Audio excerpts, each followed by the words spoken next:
Okay, cool. So probably we should probably start with definitions and stuff, right? So just clarify for me, you're a determinist, or do you believe in free will? Philosophically, I'm not a determinist. I actually don't know whether determinism is true or indeterminism is true. Okay. There's a lot of scientific reasons to believe that probably indeterminism is true. Sure. But still, when you think philosophically, I think even that indeterminism is not certainly established. I think I personally lean towards determinism. Okay. But scientifically, we are leaning towards indeterminism. Like in 2022 or something, the Nobel Prize was for something related to quantum entanglement and indeterminism. I mean, it Sure. gave more evidence for indeterminism. Sure, I'm familiar. Locally, if not globally. Yeah, I think so. Just in respect to that, I'll just comment quickly. I am familiar with the whole. I know that you are correct. The Nobel Prize was given for quantum entanglement. The thing is, I find I'm sure there's a lot of science to back it, but I find that there's almost a problem with quantum physics, quantum entanglement, in that it suffers from the same sort of like, what is it called, obscurantism that a lot of other philosophies suffer, as in they create this some sort of echo chamber where the sort of words and diction that they use are exclusive to the scientists in that field. So I'm not saying that quantum entanglement isn't a legitimate field. I'm just saying that they haven't simplified it enough to the point where the average Joe, like you or me, could probably use it in an argument to be like, oh, indeterminism, this is a surefire thing. At the moment, even I find quantum entanglement very difficult to believe, because if you juxtapose the two positions right now, right, like you've got quantum entanglement, if things can happen at the same time at different places in parallel worlds or whatever, and then you compare that to the determinist argument, which is like very simple, it's causality, right? Once the first domino starts falling, everything after that subsequently is guaranteed to occur. So my only hope from this point is that, firstly, I think there are stronger indeterminist arguments that are much simpler to understand. And secondly, I think quantum entanglement and all of that needs to be expanded, I think, for the general populace to consume. I think those are my points for now. With indeterminism, I think they are very prone to the metaphysical horse fallacy, in which they think the epistemology supersedes metaphysics, and they conclude from the experiments they've seen that indeterminism is true. But I think there's a lot of reasons to be a determinist, at least to find determinism sound. So I'm leaning towards determinism, but I'm just not passing judgment right now, philosophically, to be precise. Sure. I'm keeping that epistemic humility right now. Yeah. No, of course, so, I respect that. I suppose you're a determinist too, right? Strong determinist. I'll probably let me establish my position then, so that perhaps this conversation is easier. So for me, right, being a determinist for a very long time, the reason is let me summarize it like this, because this is how I kind of conceptualize it. So imagine a white piece of paper, right? On this piece of paper, you have a Venn diagram. So, and in the diagram to the left, or the circle to the left, is someone's free will. So let's say Jack. This circle on the left belongs to Jack, right? And each time Jack makes a decision, let's say he decides the color of his ice cream, or he decides to go to school, that circle changes size, or it gets smaller, or it changes color, right? Now, the circle on the right belongs to someone else, let's say Jill. Each time Jill makes a decision, again, she chooses her ice cream, she goes to school, whatever, her circle changes color, gets bigger. Now, whenever Jack and Jill make a decision that conflict in some way, or they have to depend on each other, or they work with each other, they have some sort of symbiotic or parasitic relationship, etc., these two circles join and they become a Venn diagram. And obviously the center, where these two circles conjoin, is the point at which Jack and Jill have to compromise. They have to sacrifice their free will to some degree to ensure that both of them come out the other side with some sort of result, right? And my belief is that whenever that happens, they are no longer coming out the other side with pure free will. It's free will that's been limited by someone else's free will. Now, if you take this and you multiply it by 8 billion, right, you get 8 billion circles. And if in close urbanized communities, this is even more so.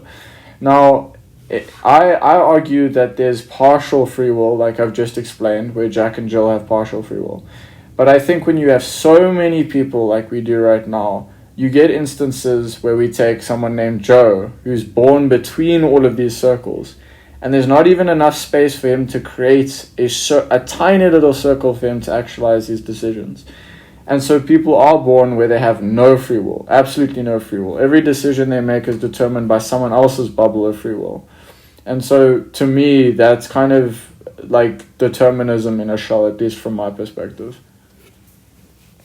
All right. I hear you argue for partial determinism. What exactly is your position on partial free will? I'm sorry. You say that people do have partial free will, it seems.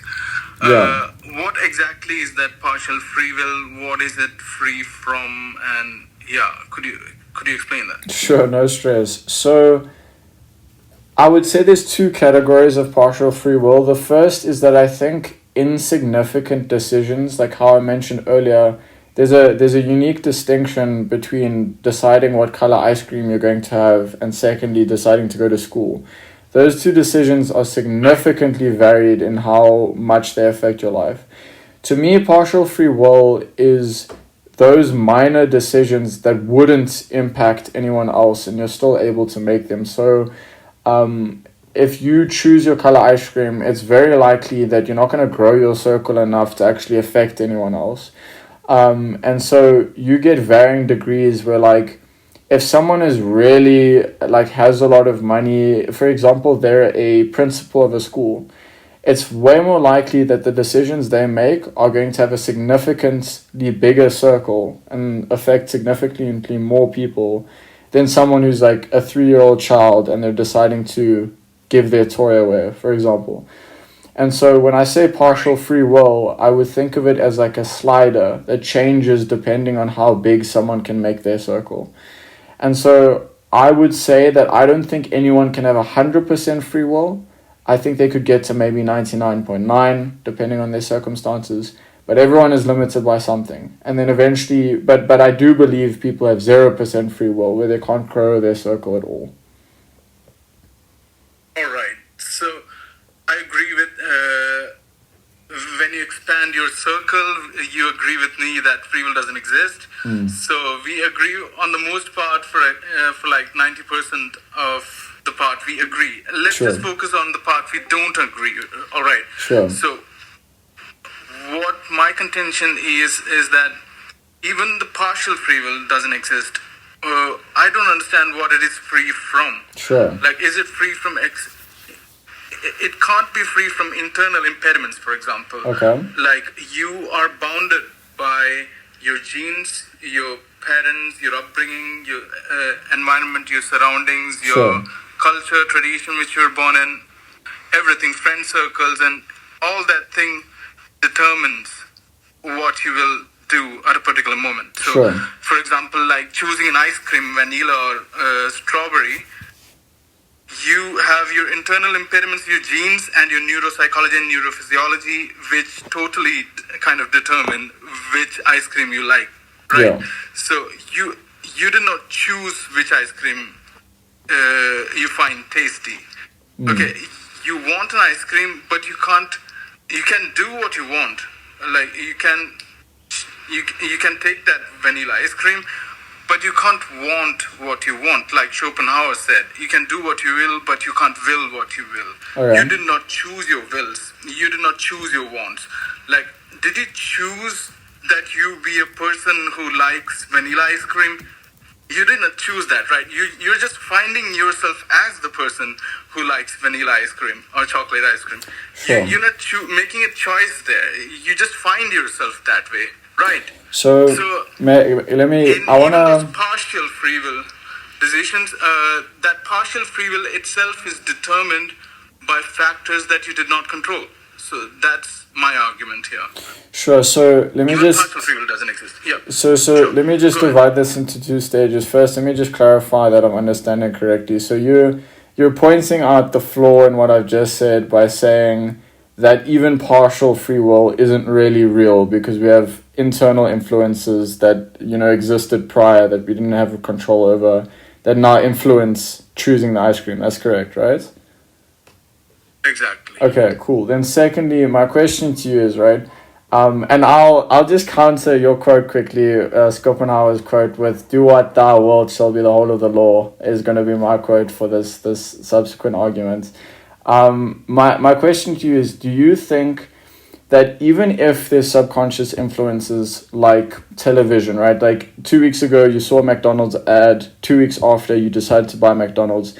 My question to you is, do you think that someone loses their free will just because they might have been subconsciously influenced by something weeks prior? Or do they have to be aware that they're being influenced? Because my argument would be that if they're not aware they're being subconsciously influenced, then they are still actualizing some degree of free will. To you and I, perhaps, the threshold is a lot higher because we would analyze our decision more voluntarily. We would be like, okay, am I choosing this ice cream because I saw an ad about it earlier? Am I choosing vanilla ice cream because I want calm and serenity? That sort of thing. So, in essence, to summarize the question, if someone is not fully aware that they're being influenced, can we really criticize them? Can we really say they're not actualizing free will? Can you repeat that question? Let me just completely understand that. Sure, no problem. So, my argument is essentially that I don't think we should hold people to such a high standard of free will. I'm saying that if they're not aware that they're being influenced by something externally or from something weeks prior, and they make that decision without the awareness of whatever advertisement they saw or whatever childhood memory is supposedly influencing them, they're not aware of those things when they make their decision. Is that still not actualizing free will? Because to me, no. Okay, go ahead. Okay, so I don't think that's free will. That's the best example of no free will for me. Rather than when you're aware, at least you're aware of the conditions that are actually influencing you, right? So even though that doesn't give you free will, there's this realization that there are circumstances that are influencing your choices. But when you're not aware of the conditions that are determining your choices, that's the perfect example of no free will because so I would like you to view this from a lens above, so what I do is just raise myself above the earth and look at that person making that decision. Yeah, so stoicism, right? Yeah, okay. Okay, so from the God's eye view, what I'm seeing is that person is being influenced by unlimited number of factors, and that's what's actually making that person do a particular thing. So how in the world can we call that free will? That's the perfect example of no free will. Like, other things are influencing what that person does. It's like an algorithm or assimilation in which an evil genius is writing the code and determining what a particular person does. He is the one pulling the strings of that puppeteer. He is the puppeteer and the person is the puppet. He has no chance to do anything else. He has no ability to do otherwise, right? So that's the perfect example of no free will for me.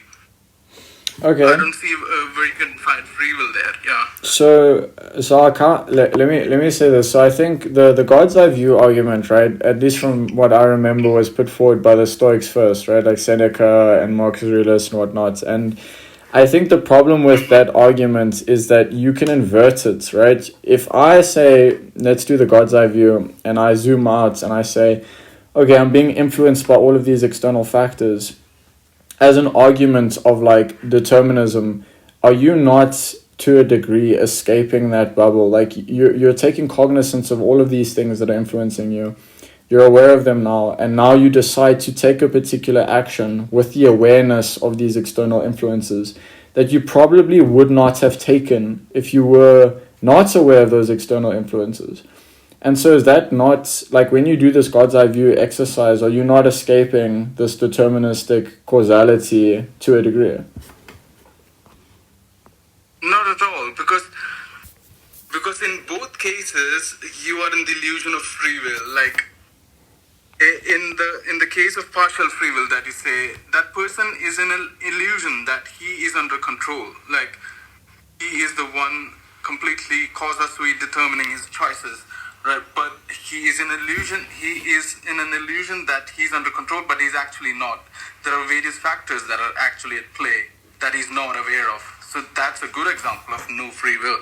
And even if one is aware, one can't actually be fully aware because you don't know what's happening in your brain and what's happening in your body that is determining what choices are coming to you. Everything comes up into your consciousness, and you're not aware of the causes and prior antecedent causes and conditions that are actually mixing up and producing those thoughts. You're not aware of any of that. Okay. My argument is that it's as simple as this. We know, at least most people know, or at least most people would agree, that everything that happens, every choice that a person makes has got brain underpinnings, right? Yeah. That processes that happen in the brain and neural circuits in your brain. But are you controlling what's happening in your brain? Like, for example, are you consciously controlling which neurons fire where and how much, what charge and how much amount of voltage and how much amount of sodium and potassium ions fired towards which path and which neural circuits should be fired at a particular time? You're not consciously aware of any of that at all. Like, there's no control over what's happening behind you in the background, right? You have no control over that. And in fact, those events are exactly what are determining what your choices and thoughts be. The thoughts and choices that appear in your mind, appear in your consciousness. You just find out, like a movie, what those thoughts are. Okay. But you're not. But you're not cooking them up yourself. Sure. Right? Yeah, so that's my argument. It's just as easy as that. Everything that happens is a result of processes happening in the brain, but the processes happening in the brain are not under your control. You're not consciously controlling anything that's happening in the brain. So you don't have free will because you don't have control over those events. Okay. So before, because I think there are some really good religious arguments for this, but I'll stay away from that for now. First, let me just ask you, if you're such a hard determinist, right? What have you seen any free will arguments that you would accept, or what conditions would be necessary for free will for you to accept that free will is real? It's pretty hard for me to conceive of such an idea because I think that either the world is deterministic or the world is indeterministic by the law of excluded middle, by the law of logic of excluded middle and principle of bivalence. We know either the world is deterministic or it is the opposite of that, which is indeterministic. If the world is deterministic, we don't have free will because everything is a cascade of events that's happening and that's causing another event, which is causing another event. So the future is actually kind of determined in this deterministic universe. Or the universe is indeterministic, in which case there are true random events that happen, and randomness itself is the definition of no control or no control over the actions, right? It's just random, it's indeterminate, you have no control over it, you're not causing those events. So you are not the author of those events, and there is no will there. Even if freedom is there, the will is not yours because just something randomly happens, right? So determinism proves free will doesn't exist. Indeterminism proves free will doesn't exist. Determinism and indeterminism are the only two ways the universe can be. Therefore, free will doesn't exist. So it's hard for me to conceive of a world in which free will could exist. At least if you define free will that way. Let me put forward a thought experiment here. It's I don't know if anyone's thought of this before, but it's probably out there somewhere. You know what solipsism is? Yeah, I've heard of it. Something related to hedonism, is it? No. So I did read about it. No worries at all. So solipsism is where you only believe that you exist, like yourself. Everyone else is a figment of your consciousness, right? So if I put forward the argument that you and I are just a figment of someone else's consciousness, then our deterministic actions are determinist only from our perspective. But from the perspective of a solipsist, we are just actualizing the free will of that solipsist, of that person that's a legitimate reality, right? So perhaps it seems deterministic and so predetermined to most people, but to the solipsist, to the people who genuinely believe in solipsism, all of us are just actualizing the free will of that solipsist.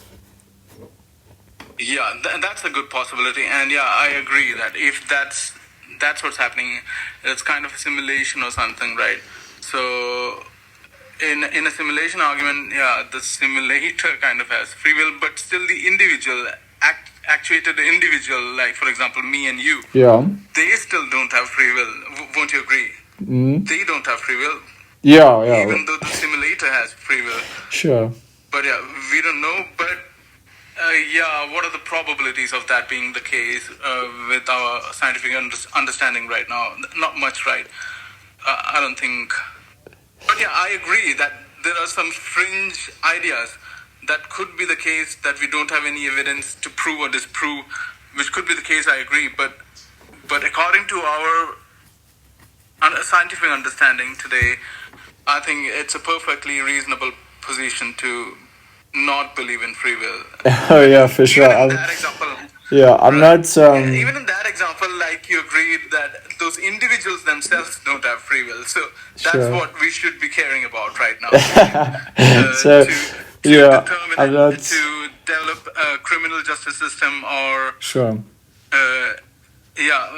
that's what we should be focusing on. Like, do those individuals actually have free will? No, they don't. Okay. So there's no sense of basic desert moral responsibility. Oh, I see where you're going with it. Okay, so let me just say two things. First, I'm not trying to catch you out. So definitely understand my solipsism thought experiment's unfair because it's very fringe, as you mentioned.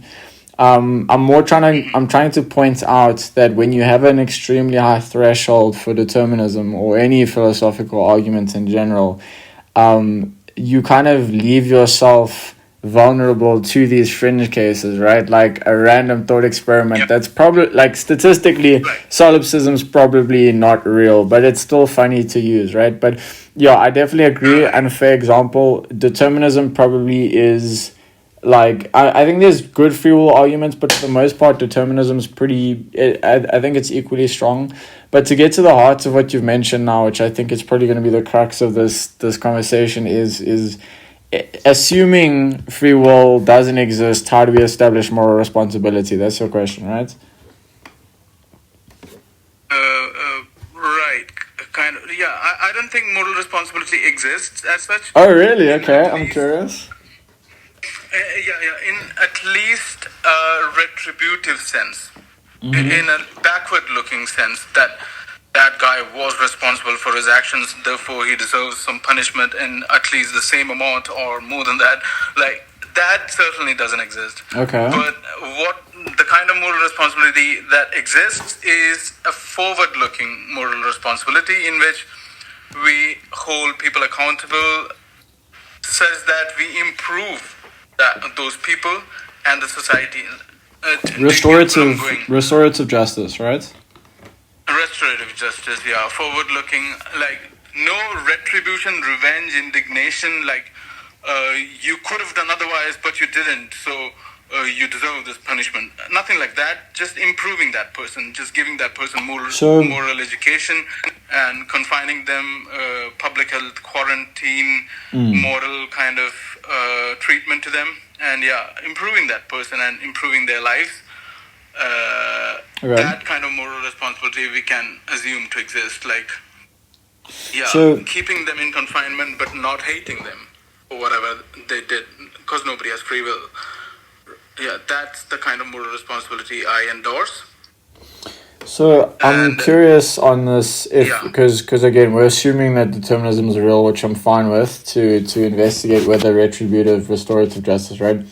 Let me ask you this, because obviously most of the world endorses retributive justice, but in terms of restorative justice, at least from what I've seen in terms of case studies, most restorative justice initiatives have completely failed, right? Like let me used. Are you familiar with the Truth and Reconciliation Commission in South Africa? no, not really. Are you Yeah, familiar please go ahead. with? Sure, I'll do that as well. But perhaps a more well known example is the Nuremberg trials. Uh-huh. Yeah, so the Nuremberg trials, right? They attempted to do some form of restorative justice by, instead of imputing like 50-year sentences to Nazi criminals, Nazi scientists, and whatnot, they asked the Nazi scientists to come over to America and develop nuclear bombs, help them with all sorts of like experiments that helped America grow and whatnot, right? To me, that would Right. be a horrible example of restorative justice, because there was no sort of. I think the problem with restorative justice is that it's abstracted in the sense that because there's no measurement, there's no guarantee that whatever restorative justice manifests is actually given to the victims, right? So we would say the 6 million Jews who were killed would be the victims, right, and their subsequent families. It's very difficult to measure whether the scientists who were given amnesty, who came to America, were directly contributing to the benefit of these leftover Jewish families, wouldn't you say? Yeah, you mean those Jewish families are not getting the benefit of that? That's what you're arguing for? Yeah, like the harm done to them isn't being repaired by the restorative Okay, aims yeah. that the Nuremberg That's the trials had. intuition, right? Yeah. That's the intuition that we will probably have to give away with. That's a red pill that's hard to swallow. I understand. Like, Yeah. even I have people, like, I can imagine people having people who have wronged them and they want justice, such that they, like, in such a way that those people are affected in some ways. Mm. Right. That is an intuition I'm happy to give away with. And Yeah. once you realize the truth of no free will and revenge not making any sense, I think it's easy to get away with that intuition. Like, Sure. we want justice. Even I was like that. I wasn't able to digest and fathom that justice doesn't make sense. Oh my God. What the fuck? How could that make sense? Like, justice and revenge and retribution doesn't make sense. But no, but once you realize the truth of no free will and no moral responsibility, it's easy to give away with. Like, every justice or revenge, this idea of revenge and justice is, I think that it has a lot to do with attachment. But yeah, I don't want to go there right now. Okay, Like, sure. yeah, like, it has a lot to do with ego and attachment to worldly things. I'm going a little Eastern philosophy right now. That's okay? fun. Yeah, that's fun. Yeah, these are things that we actually can detach away from. Sure. So I think We can give before away you these things. continue, I think just to maybe ground this argument a little bit, because I'm familiar with like the whole, maybe like if you use an example here like Nagarjuna, right? Like getting on the boat, you have to have all your quarrels and arguments and stuff on the boat, and then once you get to the other side of the river, you let go of all of your grief and whatnot, right? But I think when talking Right. about the scale of something like the 6 million Jews that died, right? It's very difficult, because I'm taking your arguments in good faith, but it's very difficult to just be like, oh, humanity just doesn't understand or has too much entitlement to attachment, right? So I think you're gonna have to sell me a little bit on that argument, because I'm unconvinced at the moment. Okay, you're saying basically that justice should make sense, right? Well, I'm saying that the restorative justice that you're arguing for, I think it needs to be less abstract. It can't just be like, oh, it it doesn't need to intuitively work or correspond to the victims who have been harmed. It's just about entitlement, right? So I think I just need you to elaborate a bit more there.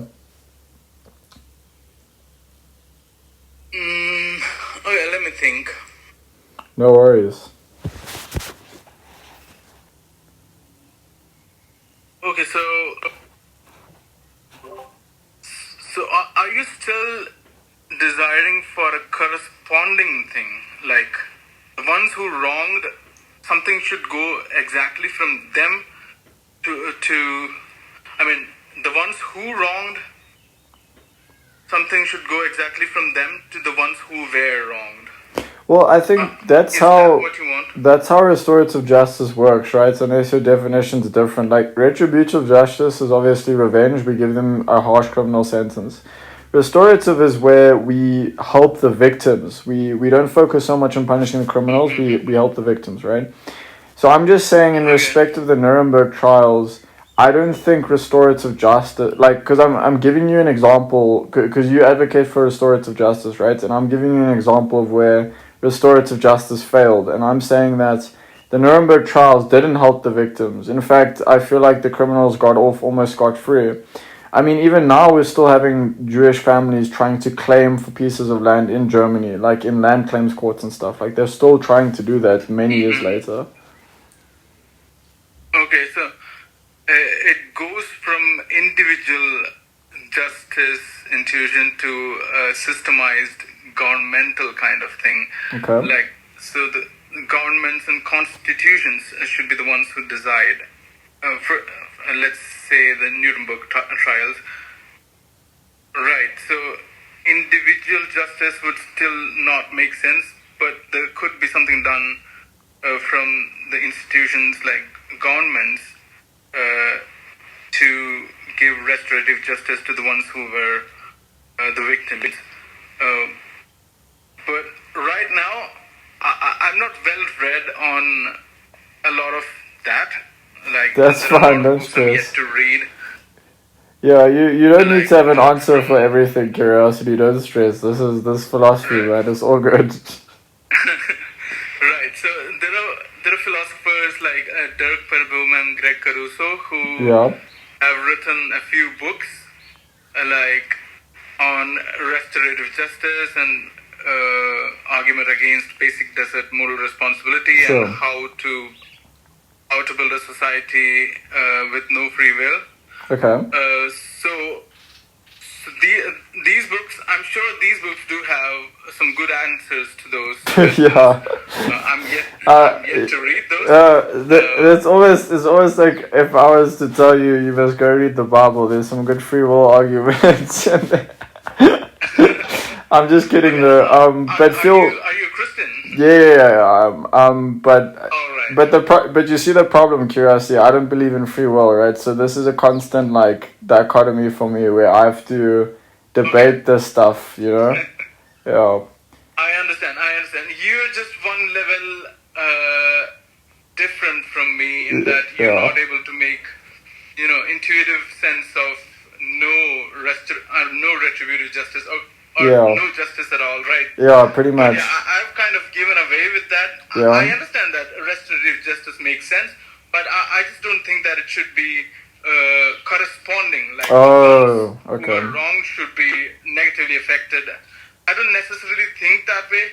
I think that governments and institutions like that, criminal justice systems, all those can decide on, like, it's still an open question for all of us, like how to build a no free will world. Yeah. Obviously, like, how much percentage of the whole world would believe in no free will? Most of the world believes in free will, right? Sure. So we're just getting there. I don't have the solution right now. That's true. So I think maybe a lot of answers after I read those books. Sure, feel free to send them to me. Just perhaps as like a last topic we can talk about for 5 minutes, just as a localized example. Sure. I think what I find very interesting is psychopaths, right? Like how society responds to psychopaths is almost a microcosm of how we would respond to a reality without free will, macrocosmically, right? So psychopaths, the argument goes, at least most of them, they have either they have dormant genes that get activated by like parental abuse and then they become psychopaths, or B, they've always been psychopaths, they've always lacked empathy, that sort of thing, right?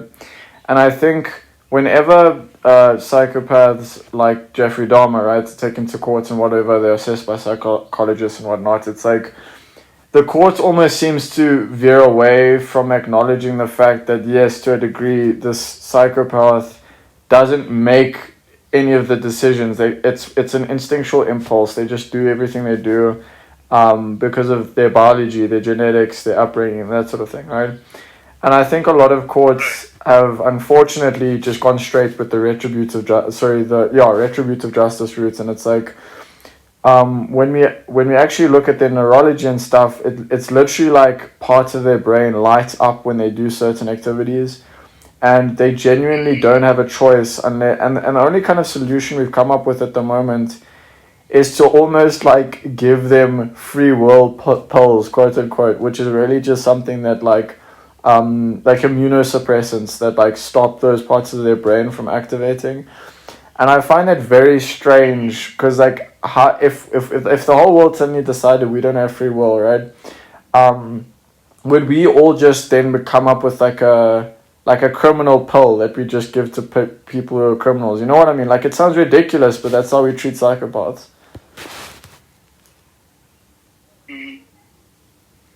So what are you suggesting here? No, I'm just asking. Like, I think because I find your vision quite interesting of like, or your question rather, of how would our world deal with like if everyone came to terms or like agreed unanimously that there's no free will, how would we deal with that, right? And I think if we look at how we treat psychopaths at the moment, we have an idea of how the world would respond to that. And I'm saying that I don't think it would be a healthy response. All right. So I don't find too much problems with the world after realizing no free will. Okay. Because just like atheism, for example, let's Sure. say atheism, the world was all theistic at a particular moment of time, most of them, and slowly people have started becoming atheists. I know you are not an atheist, I suppose. Yeah. But yeah, now for example, 20% or something like that, 20-25.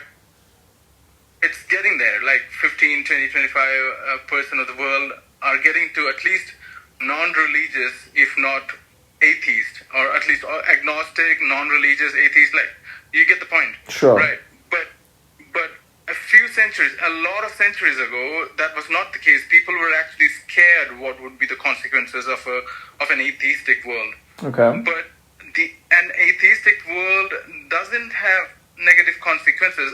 Can you see any negative consequences yourself? I don't think you do. Or do you? I don't think there'd necessarily be any consequences. I mean, if I remove like religious consequences out of it and just look at it objectively, I don't think there'd be issues. I think my issue is more with the psychopath, like the psychopath example, right? Like, because if we were all atheists, right? I was just analogizing. Sure. I was just giving an analogy, like sure, no stress. Like atheism, like theism is shedding off from the world bit by bit. Okay. It's not giving us any negative consequences overall. Mm-hmm. And just like that, like people who believed the Earth was the center of the universe, just like the consequences that Galileo and all those guys had to face. But once the world started understanding that the world, Earth is not the center of the universe, there are no negative consequences. Like, so I think free will belief is also like that. Yeah. We have a lot of people who, like for me, for example, I can certainly say that I'm a person who has become more moral over the years once I've realized no free will. And same is the case with some people as Sam Harris and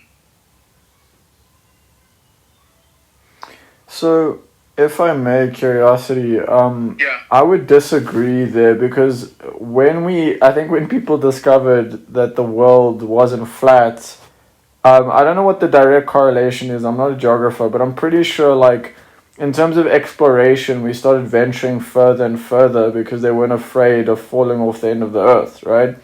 So I think that's a significant consequence of that belief changing. I don't know if the consequence would. Negative consequences, Okay. and those are good, positive consequences, right? Okay. Like What? But I mean, I don't think that. it caused. It increased colonization to a degree, right? Yeah, I agree with that. Yeah. Oh, okay, all right. Colonization. But that's not directly related to a flat Earth theory. Do you think? I don't think so. No, it's not. It's not related, but it's it's not definitely directly related. it's definitely a tangential consequence of us discovering that the world wasn't flat. This colonialization desire was already there, I think, in people, and they would certainly have done that even if they knew that the Earth was flat. They would certainly go and roam around the world looking for places they can colonize. Sure. Even if the Earth is flat, right? So I don't think the Earth being flat or spherical has anything to do with colonialization. But yeah, I can certainly say that at least I know at least a few hundred people who are no free will. I mean, who know that free will doesn't exist. Who are perfectly good people. I mean, they are moral people. Sure. It could be that they got to know free will through philosophy, through ethics, metaphysics and stuff, and you could argue that that's why they're moral. But the others, if they realize no free will, then they would go berserk and there will be chaos. I don't think so, because even for them to realize no free will, there has to be some philosophical argument or scientific understanding, right? I don't think the world will go chaotic once people realize no free will. Yeah, that's what I think. At least it has made me a good person. And just think like this, right? If the world goes no free will, the people would know that others could not have done otherwise. Like, do you understand? Like, others could not have done otherwise. We shouldn't hold them responsible for their actions in such a way that we do right now with basic desert moral responsibility. And since they could not have done otherwise, hatred just gets removed, and it's love that spreads that way. So I have two questions there, right? Firstly, you say you know several hundred people that and I think I don't want to point this out, but I think you said several hundred people chose to know that free will isn't real, right? So I think my question is, like, if free will isn't real, okay, and we all wake up, we're all born, most people do believe in free will. Don't you think the moment that we decide that free will isn't real is evidence of there being free will, right? That's my first question. And then the second one is, you stated that, like, the consequence of us not having free will and, like, not deciding to commit crimes and things, when we do commit crimes or whatever, the response should be retributive justice. And I think I sufficiently pointed out the problems with restorative justice, right? And so my question would then be, what alternatives are there for punishing people who aren't, under your belief, responsible for making those decisions? Those are my two questions. Okay, first thing, I'm not convinced of the Nuremberg trials example that you gave, that it has given us bad consequences. Okay. Or you could give me a better explanation, maybe, why that is the case. Mm-hmm. But yeah, setting that aside, I will certainly be careful, telling kids, for example, that free will doesn't exist. I won't do that. Sure. I would recommend against that. Certainly. I don't know the exact age when we can tell them. It is case dependent, obviously, but but I wouldn't tell kids that they don't have free will. So just before you continue, sorry, age in the teenage or maybe. I'm very interested to hear what you have to say. Sorry to interrupt briefly. I just wanted to conceptualize. So you're saying that like free will is more of like telling kids that Santa is real, right? So there would be an age when it's healthy for them to believe in free will, and then an age when it isn't. To believe in free will. I mean, nobody consciously, actively roams around saying that it do have free will, right? Okay. Do they? I don't think so. Okay. Like, they're just not aware of the whole concept of free will. They've not even thought about it. Like, so kids don't think about it like, I have free will, therefore I'm doing this. Sure. No, they're just living their normal lives. So, but slowly and gradually we can make them aware of the fact of no free will after a certain age. I don't know the exact age, like I said. But yeah, I think that could be a rational, wise thing to do. Mm-hmm. But yeah, once they've reached a certain age or something, and obviously it's not applicable to everybody, like not 100% of the people. There could be some psychopaths or some dangerous people who it is best for us not to tell them that free will doesn't exist, right? Okay. Most sane people, I think it's okay to tell them that free will doesn't exist after a certain age, which is in the 20s maybe, I don't know.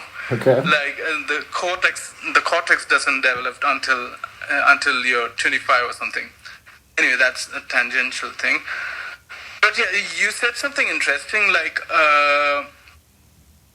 the fact that we are telling them that they don't have free will is a proof that you have free will. I didn't understand that. Sure. So it's more of a question, not necessarily an affirmation yet, but you are like, you know, several people who have chosen or become aware of the fact that free will isn't real, right?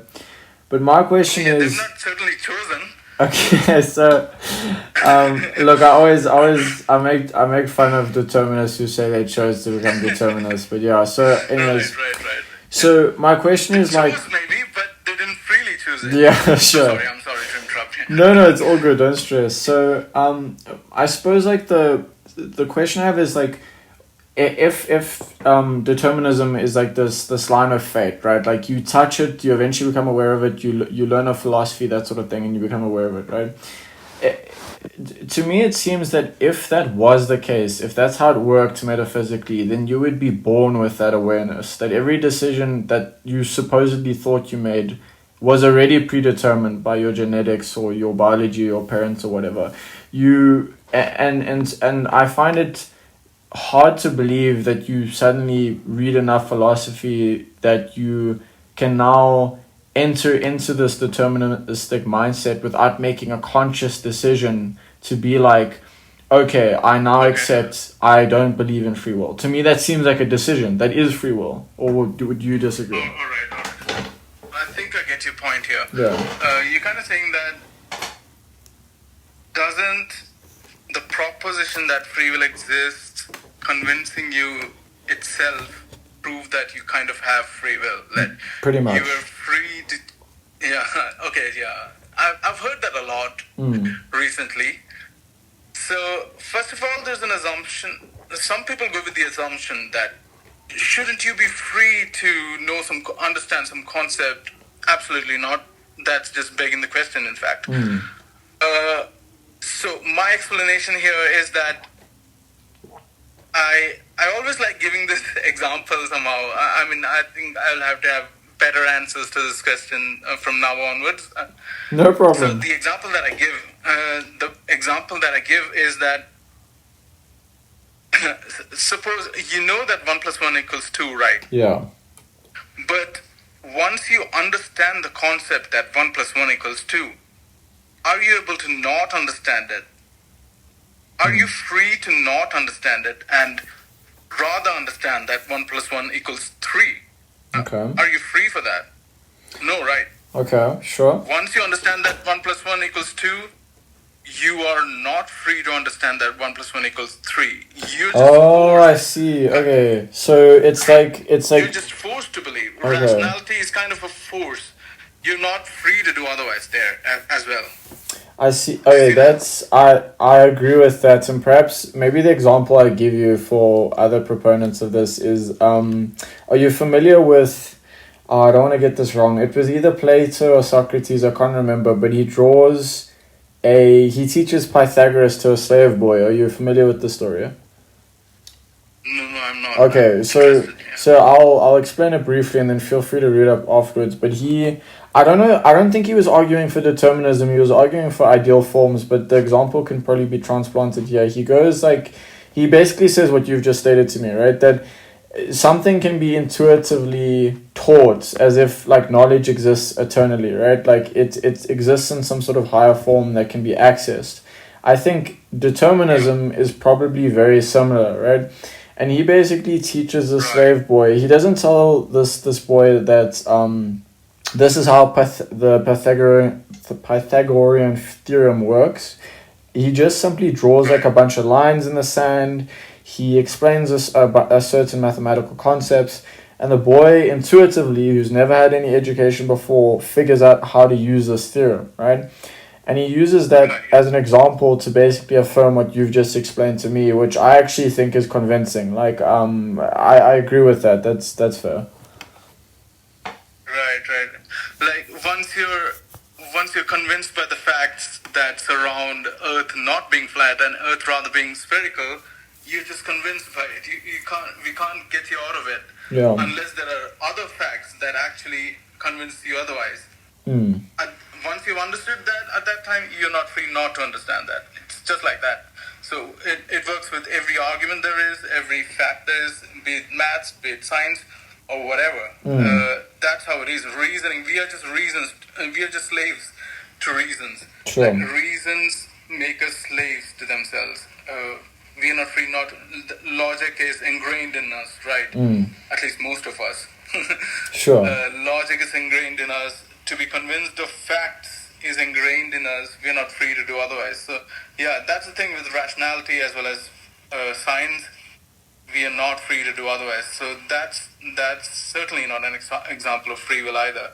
So yeah, I think you're convinced by that. Yeah, at least. No, you can't do otherwise. You can't believe otherwise. So I mean, like I was a determinist before this, right? But I'm always curious to hear. I will play devil's advocate for free will, but I do think there are genuine questions here we can perhaps organize to answer another time. Like, I think for the most part, I'm unconvinced that restorative justice is the correct part, but to be fair, I probably haven't explained the example sufficiently, so I'll definitely do that next time. And I think just on your side, you must look into the psychopath analogy that I used, because I'm curious, like, because if we're both determinists, that doesn't really get us anywhere, right? Like, we have to, at least I think for the most part, decide like some ways of categorizing determinism, what things influence people more, how would the world respond to that sort of thing. Yeah.